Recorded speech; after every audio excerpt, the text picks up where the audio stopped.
didn't think much about the story when I first heard it. Night shifts are strange like that. When people are stuck in the same dim room for 8 hours, surrounded by glowing monitors and the soft hum of machines, they start filling the silence with rumors. Most of the time it's harmless, little workplace legends that give everyone something to talk about around 3 in the morning when the brain feels half asleep. That's what I assumed it was. Just another story. If I had known where it would lead, I probably would have quit that job the same night. I worked at a technical support call center on the edge of the city. The building was enormous, but the night shift only used a small part of it. After midnight, most of the floors went dark. Whole sections of the building sat empty, lights off, chairs pushed under desks, like abandoned offices frozen in time until morning. Our department was on the 5th floor. From 11 at night until 7 in the morning, about 15 of us handled incoming calls, internet issues, billing complaints, password resets. The usual problems people have when their technology stops cooperating. The office itself was always cold. Fluorescent lights buzzed softly overhead. Rows of gray cubicles stretched across the room, each one glowing with the pale light of computer screens. Outside the tall windows, the city looked distant and quiet, as if it belonged to another world entirely. Night shift workers form their own little community. When you see the same people at the same strange hours every day, you get used to each other quickly. We shared snacks, complained about rude callers, talked about movies, relationships, random things that helped the hours pass, and sometimes we shared stories. I first heard the rumor during one of those slow, early morning breaks. It was around 3 o'clock, the hour when the phones almost stop ringing. Everyone gets restless around that time. You can feel the fatigue settling into your bones. A few of us had gathered near the vending machines. Nadia was there. She had been working at the call center longer than most of us. Quiet, thoughtful, the type of person who rarely spoke unless she had something worth saying. She was leaning against the wall, holding a cup of coffee that had probably gone cold.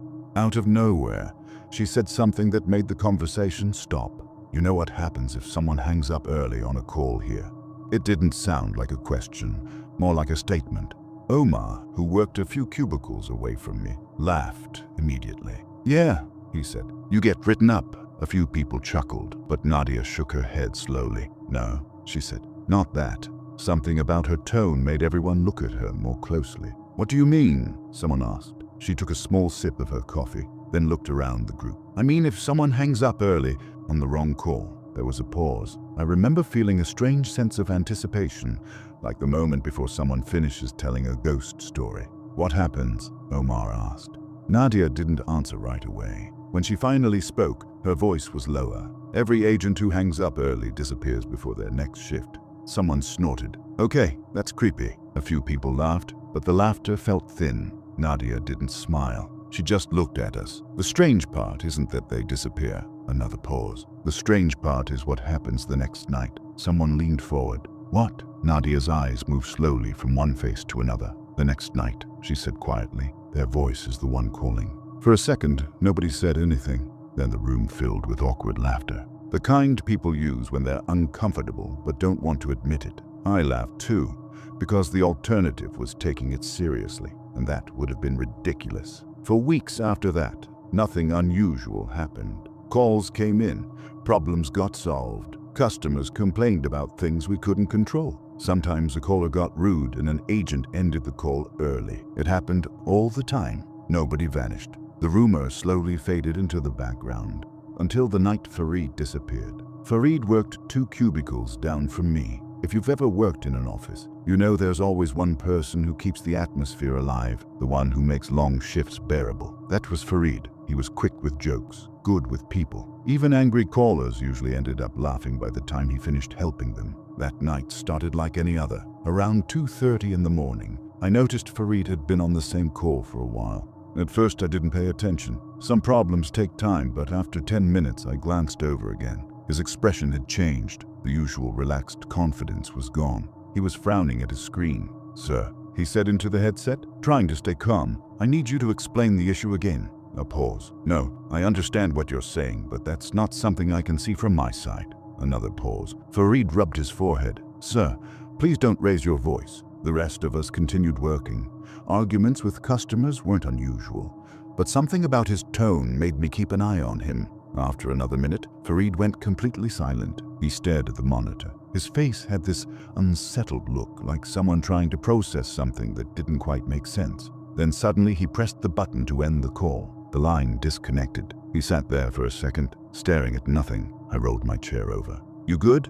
He blinked, then forced a quick smile. "Yeah, just a weird guy." "What happened?" Farid leaned back slightly. "Dude kept saying he was calling from here." I raised an eyebrow.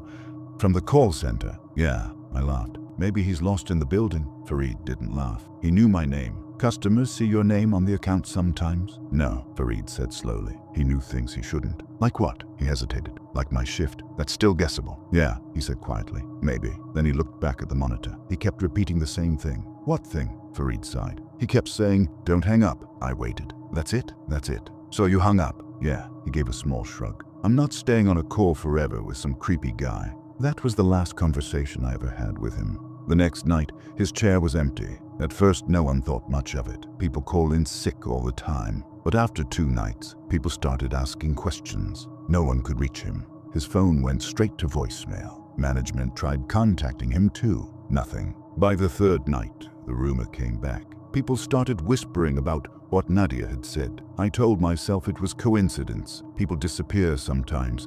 They move away, quit suddenly. Personal problems. Life is unpredictable. But deep down, a small part of me kept remembering that conversation. The caller, the sentence, "Don't hang up." 3 nights after Farid disappeared, I was sitting at my desk around 3 in the morning. The quiet hour again. My headset beeped.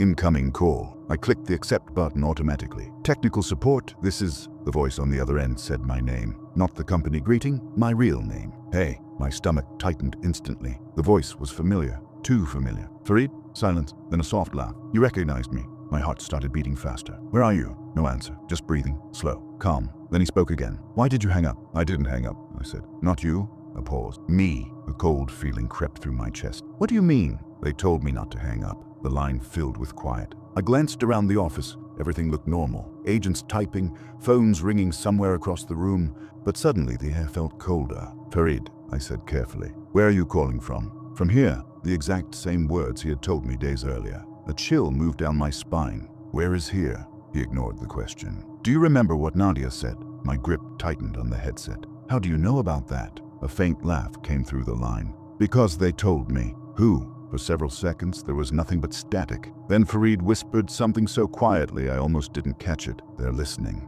I looked around again. No one seemed to notice anything unusual. "Farid, you're scaring me."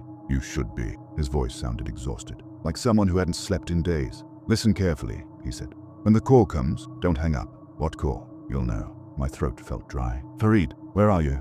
There was a scraping noise, like a chair moving slowly across the floor. Then he said something that made my blood run cold. "I'm sitting 2 cubicles behind you." I turned around immediately. 2 cubicles behind me was empty, just a dark monitor and an unused chair. My pulse hammered in my ears. "Farid, this isn't funny." His voice changed. Still Farid. But something about the tone felt wrong, flat, distant. "I told them you would answer." "Who?"